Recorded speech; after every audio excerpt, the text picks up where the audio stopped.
That's what he said with Cedric D. Sanders. 100% real, raw, and uncut. Deadass.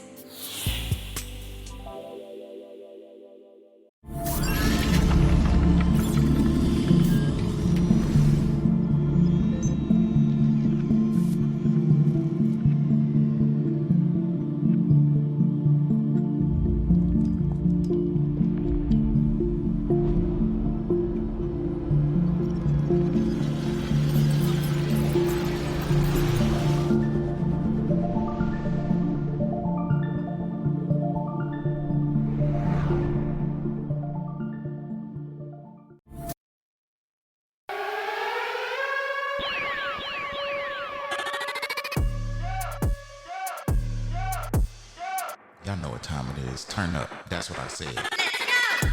Welcome to another episode of That's What I Said with your host, Cedric Sanders, giving you 100% authentic, real, raw, unapologetic truth with no filter.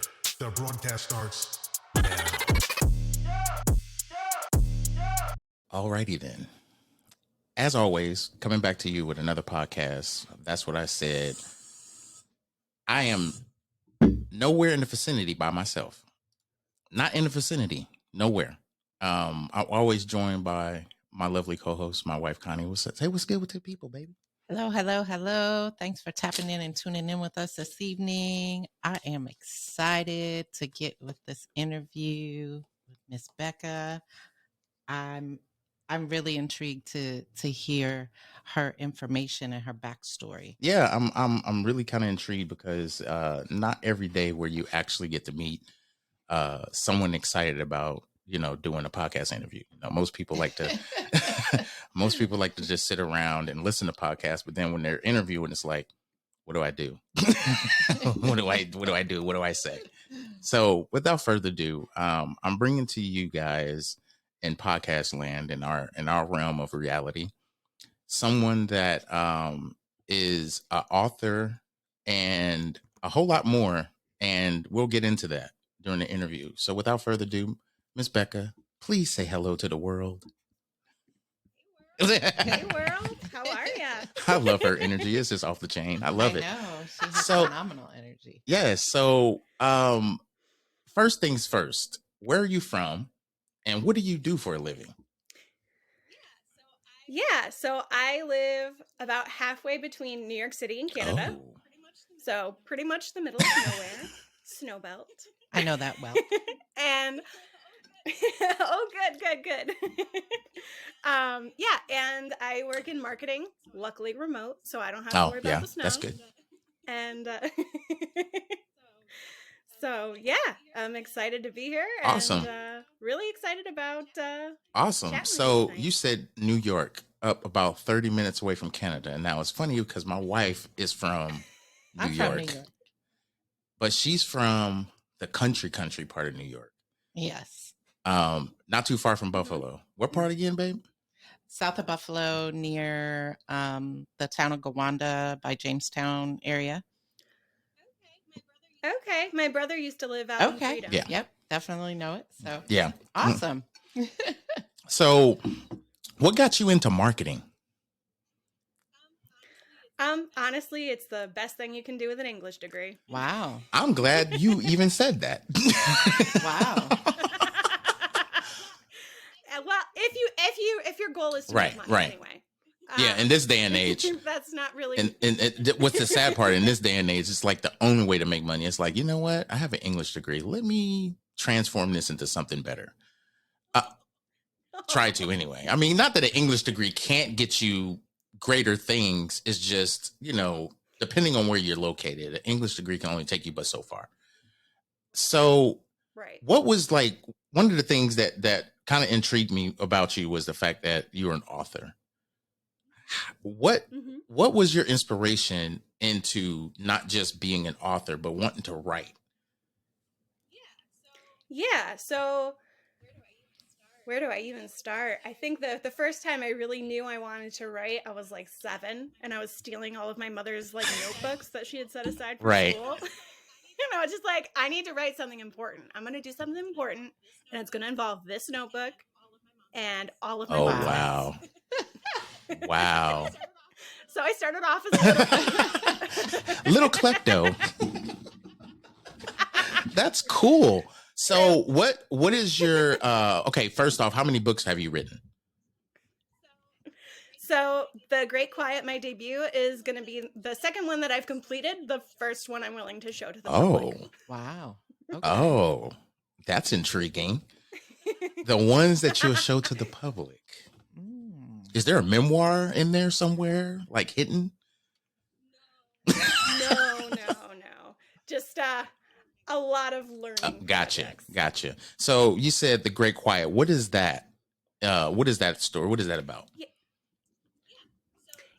So The Great Quiet is the story of two Polynesian families, and it really tells the story of their struggle with the impacts of terminal illness and some pretty nasty family secrets that in the end it's... Oh, I'm sorry. There's like an echo. I can hear myself. It's... Sorry. Throwing me off a little bit. See if we can fix that. Okay. How is that? Let's see. Okay, cool. That's much better. Okay, so anyway, so where was I? So The Great Quiet is the story of two Polynesian families who really struggle with terminal illness and some pretty intense family secrets. And in the end, you see how, for them, the personal and the political are really linked. And the health of their people and the health of their island is also linked. So it's really a story of connectedness and the importance of knowing who your family are and who you can rely on when things turn rough. And Wow. let's see. Yeah, so it's the craziest part is that it's actually based on some true events, some historical events. So during the Cold War, everyone always thinks about America and Russia as the two main players. But the truth is, a lot of world powers were trying to catch up with the nuclear arms race. And what France had done was, after the Algerian Revolution, they moved all of their nuclear testing into the Pacific. And they basically pretended that there was no issues with fallout or any impact to the people around there.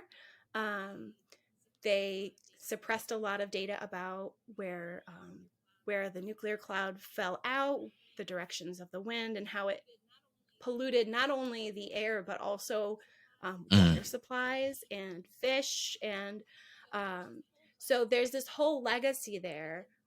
They did nuclear testing from the 60s until the last test was in 96, I want to say. And the whole time, all of the locals were fiercely against it, but being a French colony, they didn't really have a say. And so eventually it just kind of became a PR disaster for France. And they had to stop because people were, really upset, protesting in the streets. They were making a lot of noise. And so, that's kind of where the testing stopped. But that didn't stop all of the pollution that had already happened, and a lot of the things that were not necessarily put into broad daylight. There was a lot of subterfuge and suppression of information, to where a lot of people were coming down with cancers and different sicknesses and not being able to prove where it had come from. They put up a compensation program, but only, I want to say, like 2% of applicants ever got compensated. But there would be entire families where, mom, aunt, sister, brother, a whole generation. Everyone had a whole generation came down with these weird forms of cancer, and nobody's really talked about that. And so in writing this book, my goal was really to not just learn about it myself, but also to make other people more aware of this, because nobody talks about that. Wow. There's still, it's still impacting people today, and it's really a sad situation. Wow. That, man. I need to get on the list to get that read. Yeah, well, yeah, my wife reads a lot more than I do. I'm a reader, yes. I can't say that I don't read because I do read, but I'm more of a content reader than like, Storytel reads. And a lot of times for me, even when I was in the Navy, I had to read. I mean, in most cases, it was a matter of life and death. So it was like I needed to know this and I needed to know the ins and outs. I cannot confirm or deny what you just said. I will say, God, this is going to kick my butt. I have heard stories, even in the States.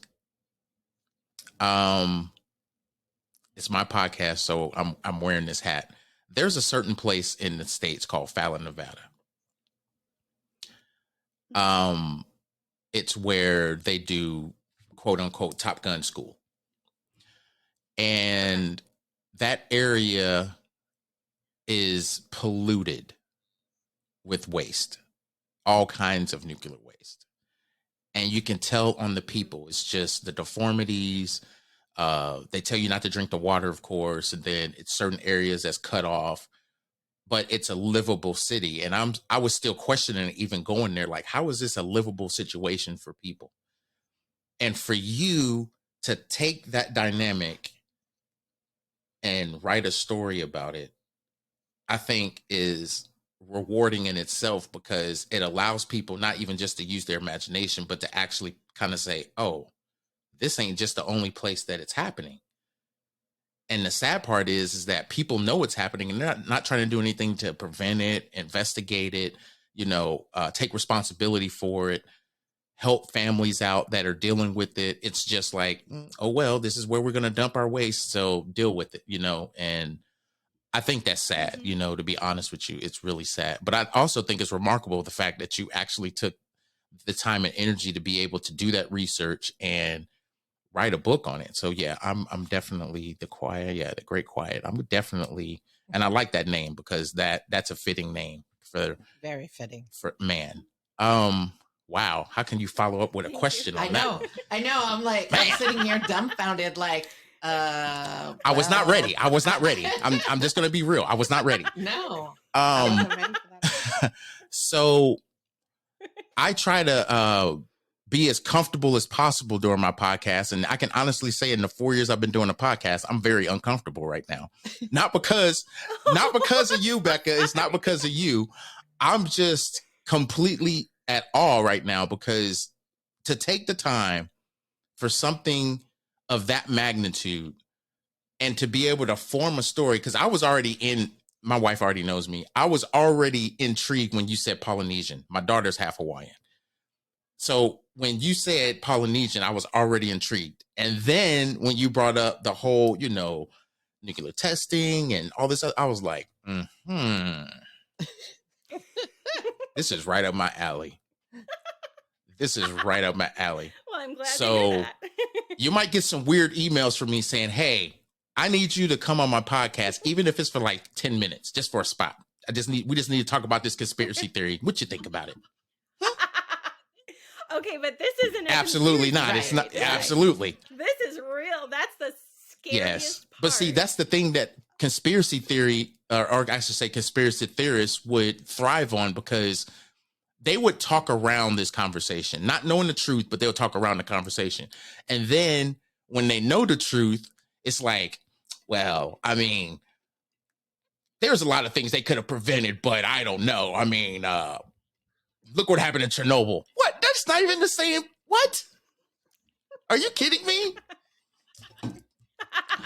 Right. So on a serious note, and this is all recorded. I love it. So on a serious note, what was really something that was a challenge in writing that book? Because it's always a challenge, writer's block, whatever the case may be. What was the true challenge in writing a book of this nature? Honestly, the hardest part was finding information about the area that wasn't aimed at tourists. Everything was talking about, ooh, you can get married on the beach and you can, get your fancy shells and your little, octopus tattoo. But like, to find the substantive information, I really had to dig. And I didn't think it just Right. bothered me Yeah. after a while. Like the place is so Mm. commodified, and I just really wanted to understand it as those people Right. as people, and that place, as opposed to a vacation getaway with an abandoned resort on one side of the island. Right. So that was really the hardest part, was just making sure I understood the Mhm. culture from, more from an insider perspective as opposed to an Right. outsider perspective. So that was definitely the Wow. biggest challenge. And once I got through that, like, wall, Mhm. that barrier, then the characters' voices became much more natural and the writing became much smoother. So that was my next question. How did you kind of add a character to the story, which was kind of based off of true events? But I'm sure that when you wrote the book, it's based on the true events, but you had to kind of pinpoint or place your own kind of reality into it in a book. Because I know a lot of people, if it's a true story, then it's all accounts based on a true story. But then when you create a story that has some true elements to it, how did you create not just the character and how you wanted the character be portrayed, but how did you keep it to the innocent portion of that? And I know I'm a forward thinker. It's just the way I am. I know you try to keep the innocence of not just the family that was involved that you created, but also the story itself. So how was that? Yeah, so actually that was kind of easier for me. I had set out to write a novel. I actually started with the character. It started because I always try to find my story ideas from things about the world that I don't fully understand, which was part of how I ended up in that region. But even on a more basic level, this started because I actually noticed a really weird contradiction about myself. I am terrified of airports, but I love flying. Ooh. Like, I have no problem in the air, but you put me in an airport and my anxiety is going to go off the charts. So I wanted to explore that, and I ended up with a character who works in an airport but is terrified of airplanes. And so kind of going through how I was going to push her onto that airplane was how I ended up with this story. Okay. So really all of the true events behind the story, they became necessary to the story, but they were not the spark. And so because that was my process, I think I didn't have as much of a problem keeping, the fiction alive, as opposed to just writing somebody's biography. Wow. So that was really where I got started. I know you're itching at the bit over there, babe. So I am.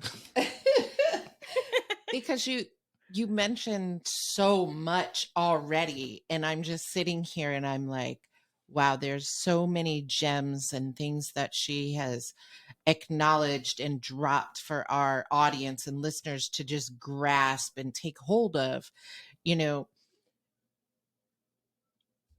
I'm over here, just the shock and awe part is still overwhelming me.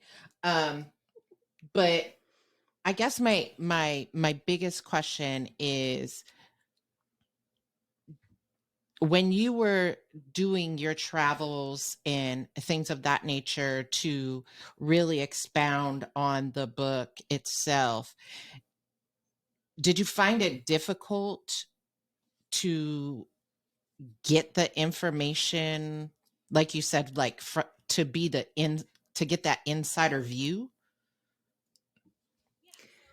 Yeah, so like I said, I really struggled at first, but then I kind of stumbled onto some sources from the University of Hawaii Press, and so then I just realized I could just go through their list and find so many great resources, and that led me then to other things. And honestly, social media was my best friend, so I followed the town on Facebook, and I kind of chit chatted with people in the comments because I speak a little French, so I could interact. And Excellent. so it was really like all of the, kind of the things you wouldn't necessarily think about to do. I wish I could have I traveled to Polynesia for the Right. research. Unfortunately, that's a very expensive plane ticket, and I have Oh, no yeah, money yeah, on yeah. Gotcha. it. So I was like, as much as it's on my bucket list, I had to get to know the place, the islands a little differently. And so I just tried to think like, okay, what would I do to interact with my own community? And I kind of extrapolated that. I would, find town hall groups. I would find, local authors and, things of that nature. And once I kind of figured that out, it was like the floodgates Wow. opened. That's That- awesome. That is. That is. So- That's really awesome. I'm going to pull into my pool of weird questions because that's just me. I Do it. if there were 3 books that you would recommend for Mhm. the listeners or even just anybody you interacted with, what would those 3 books be and why? Oh. Any kind, doesn't matter the genre. It doesn't matter. 3 books that you Ooh. absolutely adore and love that you would say, I need you to read these 3 books and tell me what you think. Yes. What are those 3 books? Yes, Only 3. three? Only 3. If you got more, trust me, I'm not gonna be against it. I'm gonna write them down because I need a good read too. Okay. Yeah. So if you're looking for something to break your heart, I would recommend When Breath Becomes Air by Paul Kalanithi. It's a memoir. He was terminally ill with cancer at a very young age, so kind of similar to my main character in some respects. And his musings and his understanding as he wrote the book, he was really trying to process what was happening to him. And I think the most striking part of that was he passed away like right as he finished the book. And in some ways the book felt unfinished. Oh. But it was a fitting metaphor because his whole life felt unfinished. to him. And so Wow. it was one of those books that really changed the way I look at life. Because it was just so impactful. For something a little Yes. lighter. Since we've gotten into some pretty Yeah, heavy I mean, stuff. hey, Right. So, it's all good. It's all good. We're good. yeah. But on a lighter note, I think Emily of New Moon, which is a series written by the author of Anne of Green Gables, I discovered that when I was, I don't know, maybe in 5th or 6th grade. And that was actually the book that helped me understand what kind of writer I wanted to become.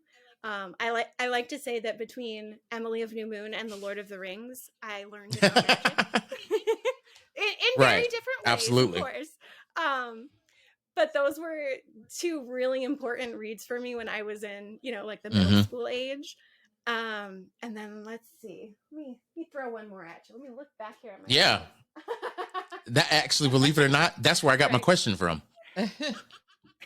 Just saying, I'm very observant. I love it. I love it. Yeah. One other book that I really enjoyed was The Night Train to Lisbon. I've heard of that book. I forget exactly. You Yes, have? I have. Okay. Yeah, it's about this professor who just drops his whole life, and he lives in Switzerland, and he goes to Portugal after this chance encounter with this really distraught Portuguese woman in the rain. And it started just so oddly, but then you just get pulled along with this guy. He's always been very, humdrum, predictable, very set in his ways. And I think just watching his character really break out of his shell and go on this adventure for really no clear reason At all. It was just and not really. Yeah, it was just a what do you want to say, like a Easter egg hunt, witch hunt, Scavenger no. hunt. My word. Yes, it was a scavenger hunt. Wild Goose Chase. Yeah. and so just watching that story unfold really helped me to kind of apply that to my own life and understand how to break out of my own shell. I'm an extreme introvert. My husband likes to think I'm a hermit. So being able to open up and break out of my shell a little bit is something I've been working on for a few years. And that book was really some of the catalyst for a lot of that. Just really seeing how all the good things that could happen. And of course, the bad. Of course. But, also watching him get through that and move beyond that so that the bad wasn't really so terrifying. So let me ask you this, because this is really intriguing that you say these things about just your experiences with reading books and how it's kind of, I guess you can say, sculpted how you are or how you experience things. Because I think when you read books, you get a different perspective. And it's funny because I was in a Clubhouse room earlier and I said this to someone. I said that, a difference of opinion is one thing, but having a different perspective is another. And everybody was like, what do you mean? I was like, someone's opinion you really don't care about. It's just their opinion. That's all it is. It's their opinion. However, you do hold weight on that because you understand how that person thinks. It may be their experiences or whatever the case may be, but their perspective is everything that shapes that person. Because, not to bring religion into it, but you can tell someone's real reality or how they see things based off of, their religious background or how they see religion, or even just life in general. Some people experience life differently. So how they live, you can see that, and their perspective is going to be based on, how they experience things. So, of course, that leads into a question, because I'm a weird guy, just weird. If you could possibly pinpoint a certain part of your life that made you who you are today, because you said you're an introvert, and I have nothing but respect for introverts because I kind of have turned into that. I wouldn't say I'm an introvert. I'm extrovertish because of my podcast and everything, but really and truly, I'm up in my room all day. I don't socialize with nobody. Same. My wife will tell you, she'll come down here and work on social media and Clubhouse. Yeah, but it's my getaway. Right. So what do you think, as you were growing up, was kind of the memorable moment that said, this is what defines me as who I am, and I'm okay with that? Yeah. Actually, I have this little pile here of books that kind of represent some of those moments. I actually have Paul Kalinithi's memoir up there. Yeah, I do. Nice. So I remember I was probably 9 years old or so. And my parents, we went to the mall and we went into this Christian bookstore that they absolutely adored.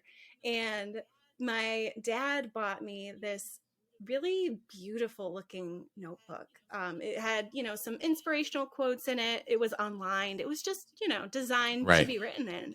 And I think his encouragement of me in that moment and saying, hey, pick out the notebook that you feel is, the most, the notebook. Yeah, the one that speaks to you.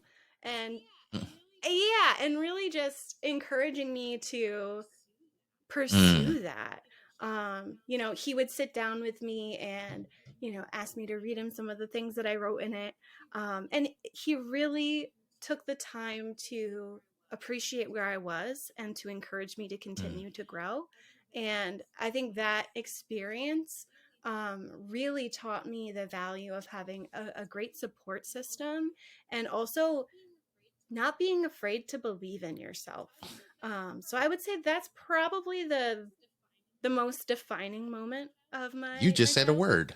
A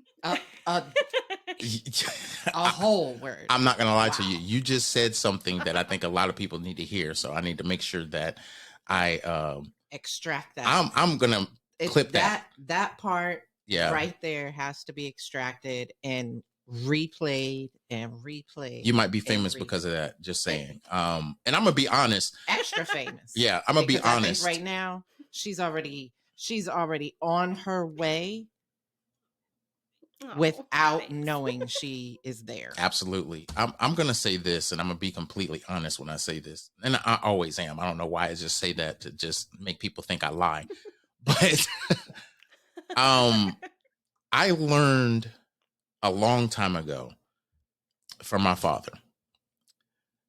Me and my father hardly talk.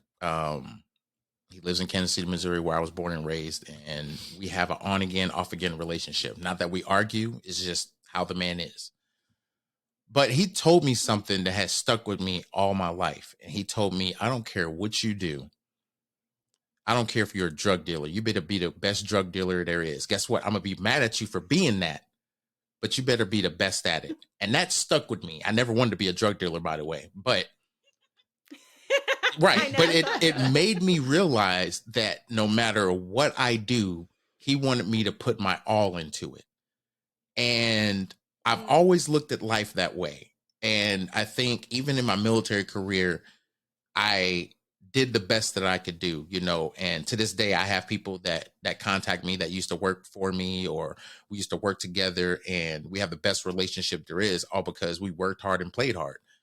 But I think at the end of the day, it sculpted how I am as a man. And that's something I never forgot, even going through PTSD and anxiety. Like, I have bad anxiety for everything. I used to love to fly. Now the plane jumps, I do too. And I know there's turbulence. I know that. I really do know that. I was in the Navy where we fly planes. I've been on plenty. I was stationed in Hawaii. You have to fly a plane to get there. I had no problem. But of course, you know, when you deal with mental illness to the sort of PTSD and anxiety, it kind of I think the easiest way to say this is it freezes everything that used to be in your life. Mm-hmm. It freezes it and puts it in a different category. You always go back to it because it's fresh memories, because it's frozen. What happens over here, yes. And what happens over here is all what you create after that. So it's like I have a timestamp from the time, you know, that I experienced what I experienced. And I always have reference points. It's like, oh, this is when it was good. So I can always go over here. But then it's like, okay, I'm scared to go over here because this is what I created after the incident. So I don't know if I upset people or ticked them off because of my new attitude. So it's like you have a pinpoint footprint of how your life is. And the wonderful thing, and I can say this now, but then I couldn't, but I can say this now. The wonderful thing about that is that you experience people based on where they met you. Back then, I didn't experience people back then. It was like people were attracted to me because I was just this uppity person. I was always this like, yay, dancing around, laughing and giggling. Now it's like I speak how I need to speak and people are attracted to it because I speak in such a very confident way, but in an encouraging way because I want everybody to be successful. So I said all that, of course. That brings up another question. You'll get to learn me one of these days. So I think I'm a quick study. I think I'm catching. That's good to know. So if you had a idea of your future, say like in 10 years, and your book takes off, it does great, what would be something that you would want to create that would not just create longevity or legacy, but something that you can give to the next generation? You have a toddler, so you have to think in that realm, like, okay, I'm not going to be here all these days and lives, but I have to give something to, you know, my child because, you know, I want them to be successful just like I was successful. What is the one thing that you would give them that you probably wasn't given, that you had to learn later in life, or something that you've never learned? Yeah, this is something I think about a lot. So I live in a very small town, not a ton of opportunity here. With remote work, things Right. are changing. But still there's a lot of Mm. hopelessness here. There's a lot of poverty, a lot of very rural folks who, you know, can't even access internet at their Wow. house. I mean, there's a lot of very I mean, I'm sure Connie knows since she grew up outside of Buffalo. It can be like Yes. that over here too. You know, there's just a sense of Mhm. hopelessness Right. around here. I actually live in the same area as the author Bruce Cole. Oh, He wow. grew up here, Okay. and what's notable is that every person that seems to have like made it in this area, they always left.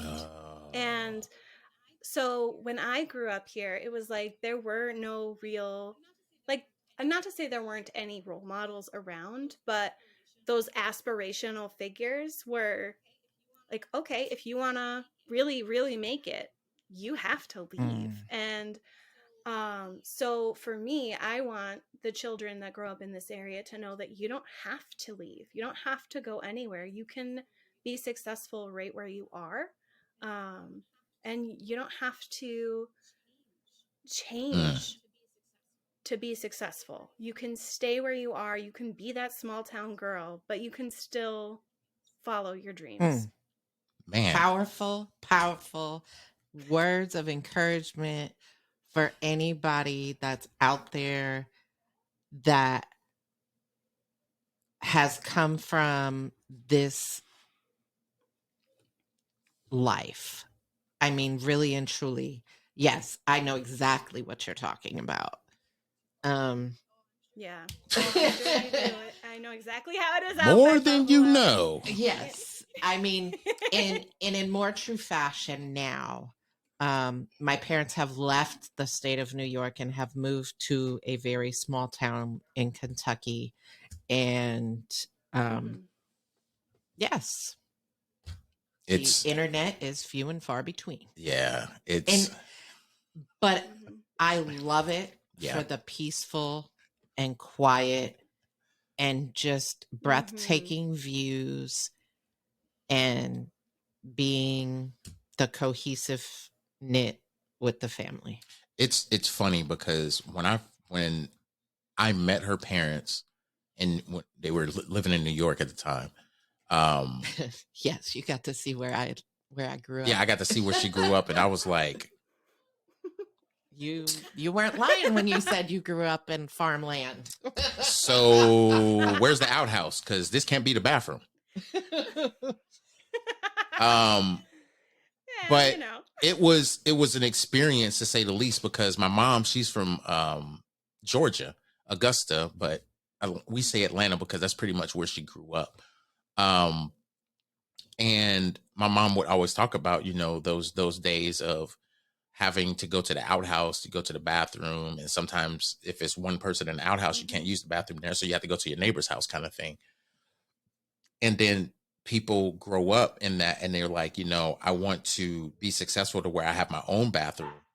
And a prominent sports figure that I love to death, he has his own show on Fox, Shannon Sharp, grew up in rural Georgia.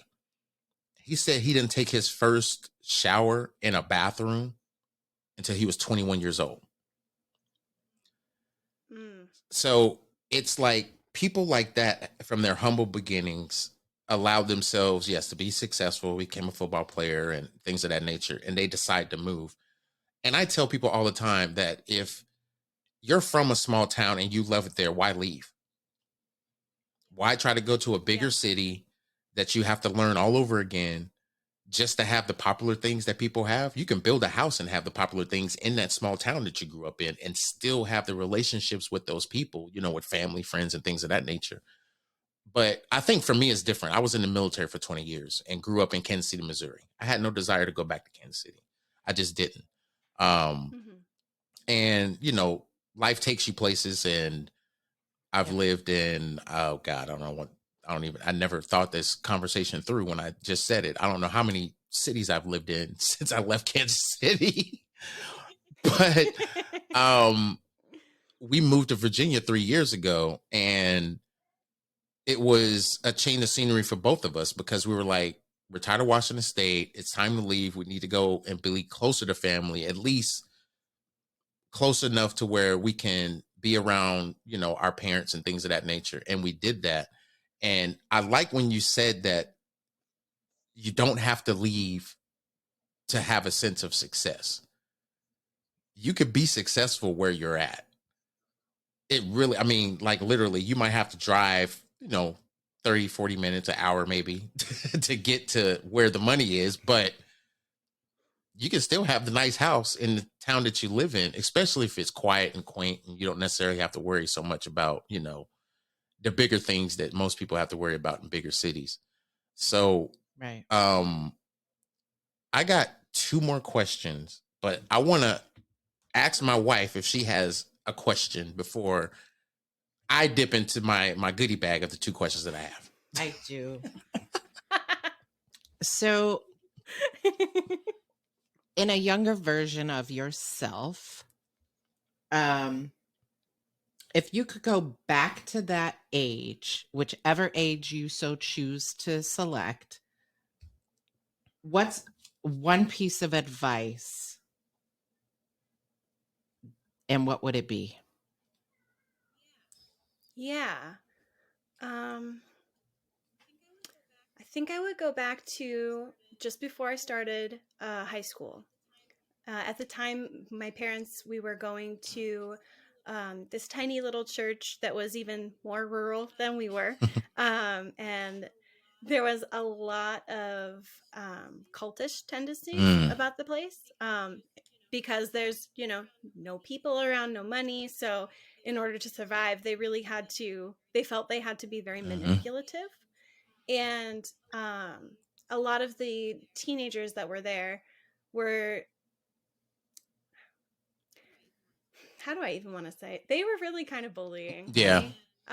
And I think, so what I would have gone back, there was this one time that somebody who I really looked up to and shouldn't have decided to start messing with my little brother. And all these years, the only real regret I've ever had in my life was not sticking up for him in that moment. So I think I would go back and tell myself that, you know, family is so important. You need to stick together and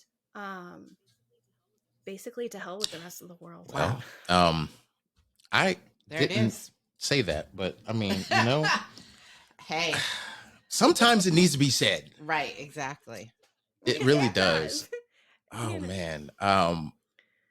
Yeah, because I was very, very concerned with what other people thought of me. I was very much the perfect Right. child, and you know, when that didn't extend to this new church, it really really Right, got right. to me. And so, you know, at that particular point in my life, I think I just needed somebody to tell me it doesn't matter what somebody else thinks of you. What matters is what you think Period. of yourself and what you are going to regret Absolutely. or not. Wow. Man. Man, you just filled with all kind of inspirational quotes today. I know the empowerment, the Yeah. wow, the gems, just No. all the information. Y'all listening in the audience, this author is it. Yeah. Like she has some amazing information. And if you have to go back and continue to replay and catch the gems and the empowerment quotes and inspiration she's giving, please do. Yeah. Send and share to all your friends. Yeah. This has been this is amazing. This has been inspirational to say the least. And I'm blessed to be able to just share space with you. Absolutely. I have a question that's really, I wouldn't say it's weird, but we haven't talked about it. Is there anything else you do outside of marketing and writing books that you, I wouldn't say it's a hobby, but it's something that you're, you know, interested in or trying to do? Yeah. So one of the key values that I hold on to, not just as an author, but as a person, is the concept of being really radically empathetic. And so when a lot of folks think about inclusion, usually the last group in their list, if it gets added at all, is folks with disability, especially intellectual disabilities. And so I actually recently joined the board of a local nonprofit called Oswego Industries, and they do these amazing services to really help people with different kinds of disabilities to live their fullest life and to really make the most of everything that they have. I mean, just because you have an intellectual disability doesn't mean you don't have things to offer the world. And they really take the time to help each individual person figure out what success looks like for them and gives them hope and a purpose and, you know, really gets them out of bed in the morning. And so I think that is just something that is so important to me, not just in at the level of my community, because I do have, you know, family who participates in that that type of programming, but really just on a more global stage, like recognizing the importance of accessibility and really being mindful of where everyone is at and trying to meet them where they are. I think that's so critical. Do you find yourself, not to cut you off, but do you find yourself seeing the world differently because of how people see disabilities, or do you see it as how people cope with disabilities just based off of how they don't deal with it? Yeah, so I don't think I've mentioned this yet, but I actually have depression and anxiety. And growing up, that was something that nobody really talked about. And so I kind of took on a lot of stigma just based on, you know, the way that, you know, people say the words "that's crazy" as like a, an insult. And honestly, I'm still trying to beat that out of my own vocabulary. It's very deeply ingrained. And so really learning to overcome that stigma, I think, helped me understand where others are coming from as well, that we can't just, you know, make assumptions about where people are at. And the best thing that we can do is just be active listeners and really be empathetic on purpose, as opposed to just saying, oh, well, I know what you're going through because I've gone through it.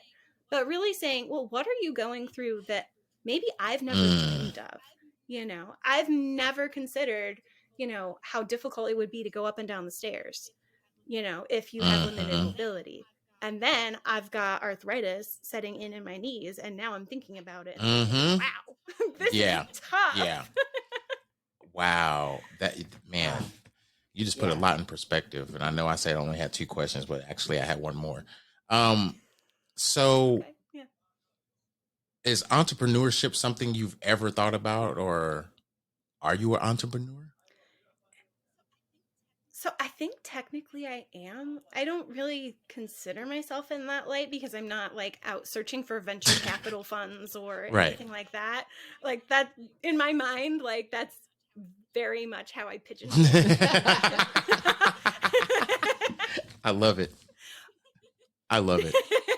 But that said, I mean, I kind of am, you know, I'm a small business owner and I'm trying to really make a way for myself in the world based on what I love and the change that I want to see in the world, as opposed to, you know, marketing someone else's dreams.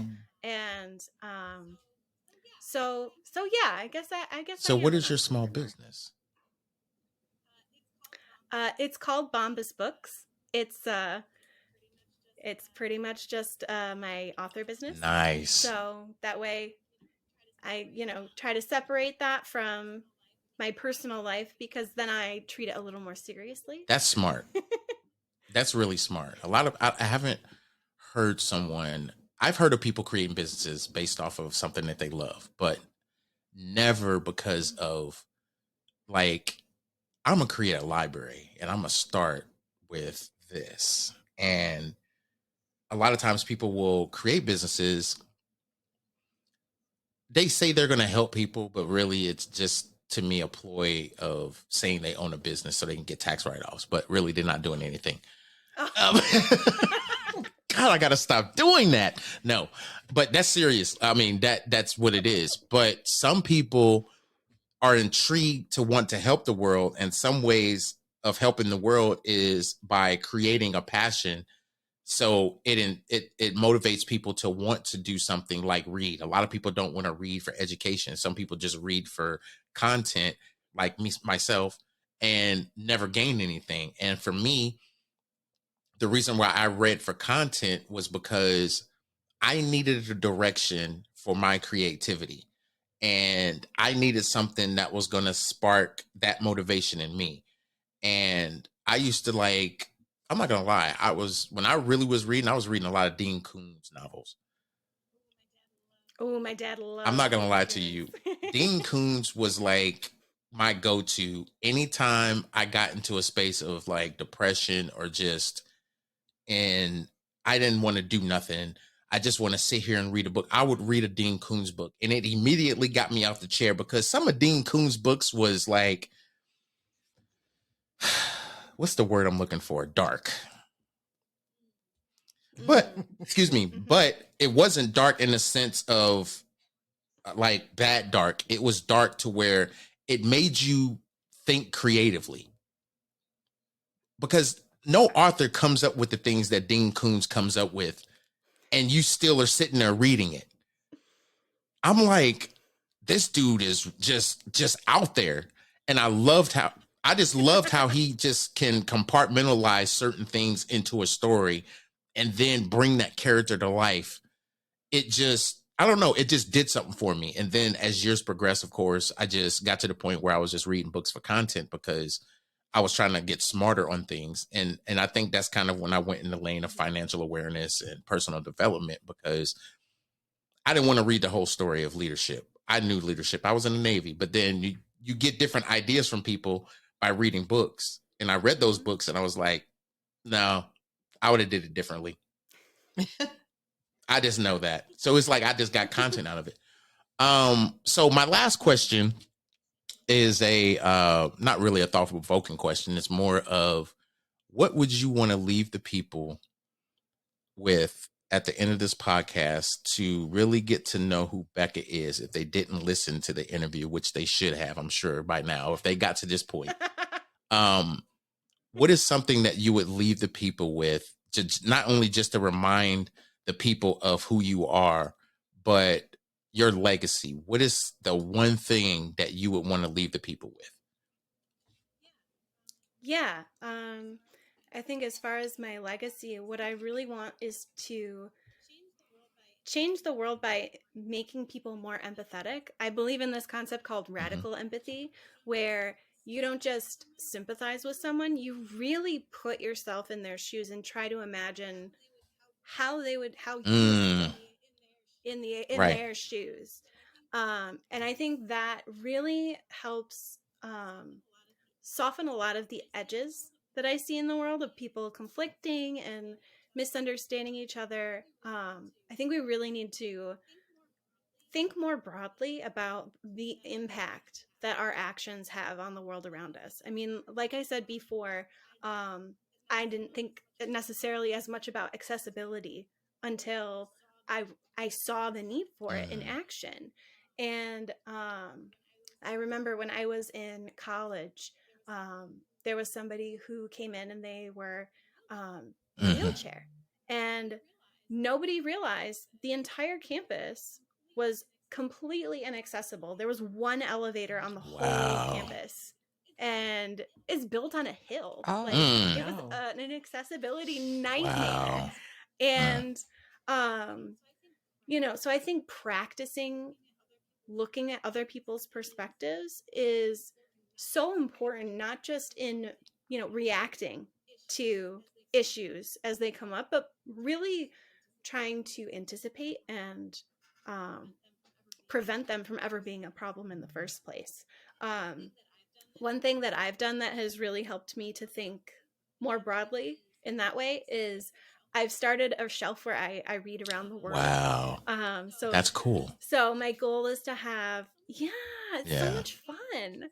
And so my goal is to read one book by an author that is set in their home Okay. area for every country in the Oh, world. wow. Wow. Or every area, because countries can be a dicey. Yeah, that's true. at That's true. times, You know, That's true. I mean, ask the people of Hong Kong, or Singapore. They're like, I don't know about that. no. Yeah, you're right. Wow. But yeah, so really just being kind and being more thoughtful with the way that we interact with each other. I think that's something the world desperately Man, that is needs. so cool. Amazing. So, you got anything to say to the people before we close out, or even to Bekkah? I do. Bekkah, where can our listeners find you online? Yeah, so my author website is my first name, last name.com, bekkahfrisch.com. Awesome. You can also find my books on Amazon, Goodreads, and Barnes & Oh, Noble. I'm going to Amazon. Wow. That's amazing. As soon as we're done with this, I'm going to Amazon. And the only other thing is, I just want to say thank you so much for your time and sharing the plethora of empowering, inspirational information. I would love to have you back on in the future to talk more. I know your book, you mentioned that it's ready to hit the waves soon. So maybe after it hits the waves, to have you come back on and talk about the sales and any other inspirational information, or if you've started writing again. Most definitely. Yes, that would be So- wonderful. Awesome. Thank you so much. I will say this. I really, really, really like this interview because it was from a very pure place and somebody I did not initially know and got to know through the course of the interview. And now I'm intrigued to want to talk more, but I'm patient because I do want you back. I don't know when that's going to be. It's going to definitely have to be organic, and it's going to have to be, I think, at the precipice of when you have gotten to this accelerated point in life outside of the book and work and everything, just at a point in life where you're like, oh yeah, this is better. I would definitely, and it doesn't even have to be at that status. It could be whenever. I'm not going to lie. You're invited whenever. Absolutely. I truly like this interview. I like your energy. I totally love everything you said, especially with empathy. I think I agree. A lot of people need more empathy. And speaking from the handicap portion or just the disabled portion of the conversation, I have a niece that's hearing impaired, and she does Instagram videos, and she went from 100 people to like 65,000 in a matter of like 3 months.